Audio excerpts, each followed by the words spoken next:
Garrafa, não? Tá. Ele tá fazendo propaganda pro... Não, é que às vezes fica na frente do convidado. É assim, me lembra o bondinho de Santa Teresa, lá do Rio de Janeiro. Tá. Bonde perde o freio e vem. Desgovernado. No trilho, tem 5 trabalhadores amarrados. No trilho do bonde. Se o bonde seguir, ele vai atropelar e matar essas 5 pessoas. Você, Vilela, está ao lado da ferrovia, na frente daquela alavanca Que muda o... que muda. Que tem uma bifurcação. Bifurcação. Num lado tem os 5 caras amarrados e no outro. Tem um cara só. Tá. A pergunta que eu faço para você e para todo mundo que está assistindo a gente e não é uma resposta ética, não, é uma resposta do que a pessoa, aí não tem certo e errado. Tá. Você moveria a alavanca ou não? Sim. Beleza. Agora pode fazer uma outra pergunta? Putz, vai ter alguém nesses 5... Não tem. Isso é um modelo matemático. Ah, tá. Isso é Não, só isso tipo, mesmo. meu filho que vai estar amarrado... Não, Tá. aí Ferrou. é muita sacanagem, aí é né? sacanagem. Aí você me manda embora. Mas então, beleza. podcast. Eu, em vez de matar 5 pessoas, eu vou pro mal menor, que é matar mal uma menor. pessoa. Beleza. Agora vamos mudar um pouquinho. O bonde vem desgovernado. E esse cara aqui, por exemplo, é um cara que pediu a mini esfirra. Não, aí você ia, com certeza. Aí eu não ia nem pensar. Aí, porra, nem vou botar essa variável, que senão é sacanagem. Aí é mandíbula... Tchau. Pobre mandíbula. Mas a gente pode... Depois a gente volta com mandíbula num outro exemplo. Tá. Vamos imaginar que o bonde vem desgovernado. Os 5 trabalhadores estão presos no trilho. Não tem bifurcação. Tá. Você está em cima de uma ponte. O bonde vai passar por debaixo da ponte. E tem um cara muito grande, meio bêbado, andando no beiral da ponte. E o meu problema é esse, os dados são só esses. Se você der um totozinho no cara, Ele cai em cima do trilho, o bonde atropela, ele para, ele morre. Mas salva 5 pessoas. Minha pergunta é, e eu pergunto pra você e pergunto pra você que tá assistindo a gente. Mudou totalmente. Você empurra o cara da ponte ou não? Não. Não empurra, né? Que loucura. Porque é diferente. E se é diferente. É uma coisa mais ativa do que o primeiro exemplo. Pois é. E assim é no mundo todo. Eles fazem essa pesquisa com todas as variáveis de população que você possa imaginar. Sim. Assim é no mundo todo. Menos em um lugar. Onde? Entre os monges budistas do Nepal. Por quê? Os caras empurram. Sério? Sim. Eu achei que lá era aquele... Lá eles empurram. Caralho, que filho da puta. Quer ver outra coisa? Os caras ainda dão aquela assim... Vai dar uma pesada no cara. Eu vou te dar outras... Mas por quê? Vou te contar. Mas eu vou te dar outros dados antes para não achar que é um problema dos monges budistas. Os caras são... Quanto mais tempo eu dou para a pessoa responder essa pergunta, mais aumenta a taxa de pessoas que empurram o sujeito da ponte.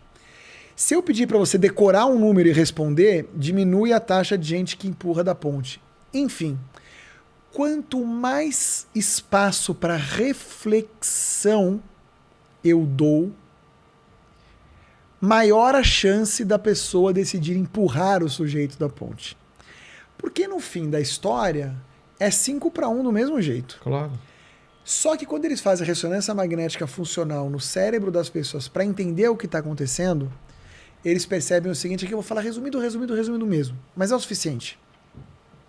O sistema 1 fala para você não empurrar.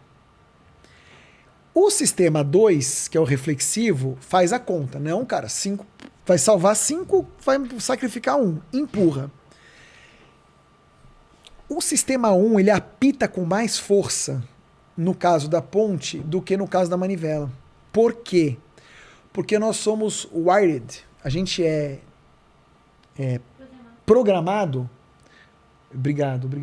A gente é programado para soar um alarme mais intenso quando nós praticamos atos básicos de violência. Bater, empurrar, esmagar. Quando você movimenta uma alavanca, isso não é um ato básico de violência. Com certeza. Não, mas peraí, Eric. O seu sistema 2 sabe exatamente o que vai acontecer. Nos 2 casos, é verdade. Só que no segundo caso, eu não estou empurrando ninguém e o sujeito está morrendo como efeito colateral. Eu sei disso, mas meu sistema 1 não se incomoda. Quando eu coloco o sujeito como meio para parar o bonde, e em razão de eu empurrar o cara, isso coloca o ato coloca o ato básico de violência no radar do sistema 1. Porque o sistema 1 ele é impreciso. Porque como ele tem que ser muito rápido, ele não pode analisar todos os dados. Chama-se teoria da miopia modular. O jeito como a nossa cabeça representa os nossos próprios atos. Entendi. Então ela representa no sistema 1 só uma linearidade. Ela não olha efeito colateral. O sistema 2 olha. Mas quem apita o alarme é o 1. Se o alarme for muito forte, o 2 desiste. É por isso.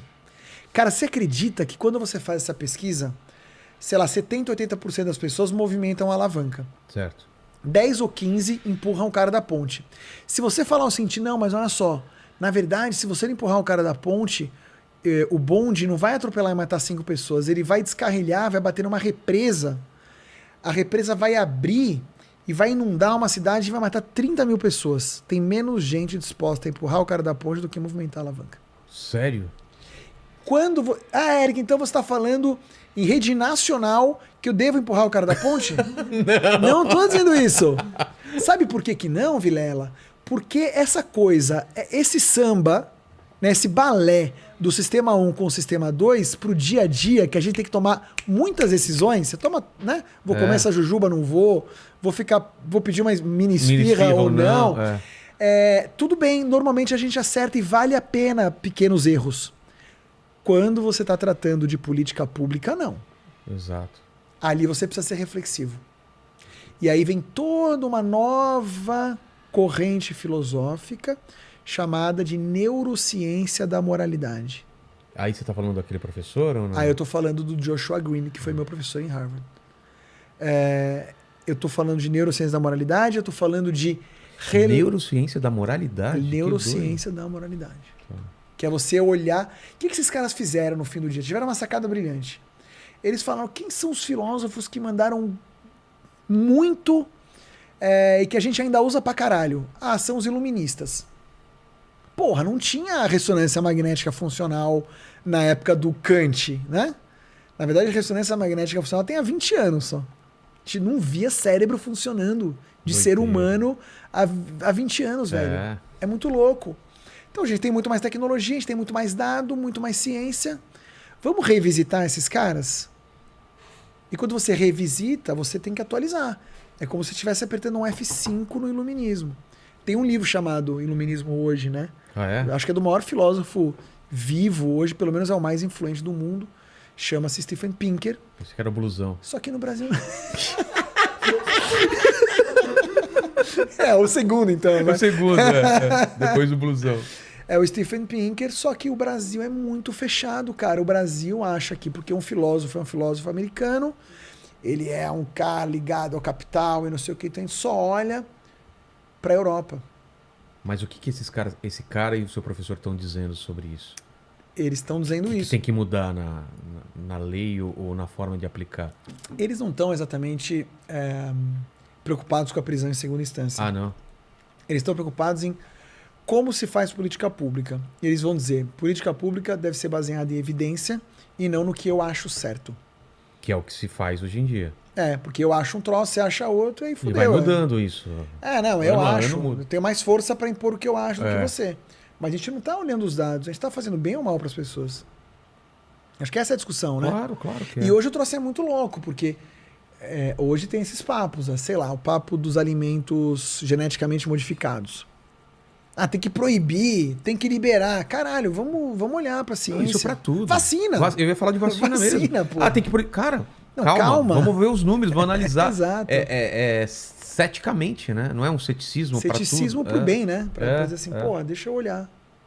Né, porque o ceticismo às vezes é visto como uma palavra ruim, mas eu acho que nessas horas você tem que ser cético, né? Como esse lance de analisar o empurro ou não empurro, os monges foram céticos a esse ponto, né? E estavam corretos, se eles estivessem fazendo política pública. Né? Então é muito doido, assim, o cérebro a natureza é sábia, né? Então isso funciona muito bem. Só que a natureza, quando o nosso cérebro foi formado, ainda não deu tempo de a gente evoluir mais ainda, ele foi formado para lidar com a realidade nossa primata, né? Que era do dia a dia, valorizar o dia, olhar só importa o que você está vendo. O Daniel Kahneman, que é o Nobel de Economia, vejam, ele é um neurocientista Nobel de Economia. Que doido. Foda, né? com esse negócio das duas formas de pensar. Ele e o seu parceiro de pesquisa, o Amos Tversky, que só não ganhou o Nobel porque infelizmente morreu muito novo. Ele tem uma frase para isso, né, em inglês, que é "What you see is all there is". Para você só existe aquilo que você está vendo.